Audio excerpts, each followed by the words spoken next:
Hello pre. Oh pre, yes. Kumusta ka dyan? Ito, nasa ilalim ng puno, simple life, simple living.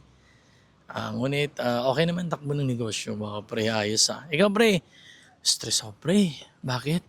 Kasi last week bumili ako ng sasakyan, pinapalitan ko ng gulong, pinaganda ko. Tapos bumili ako ng mga ganitong bagay. At ngayon, mayroon din akong kinuhang mga real estate. Ngunit pre, na-check ko, biglang humina yung business ko. O pre, akala ko ang galing-galing mo kasi grabe ka lahat. Ikaw lang yung asenso, yung lahat. Parang down sa mga kwento mo. Yan tayo kapag umaangat, umakyat rin yung hangin sa utak natin minsan, di ba? Napakaganda na ng takbo ng lahat-lahat, eh in-overspend mo pa.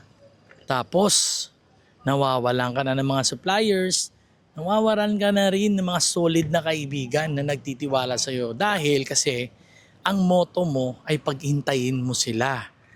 Hindi yan pare, hindi ganyan yung business. Ang uunahin mo ang supplier mo, ang mga pinangakuan mong tao na babayaran mo on that day, on that time, on that moment. Why?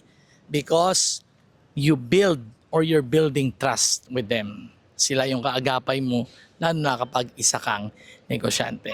Okay, pre?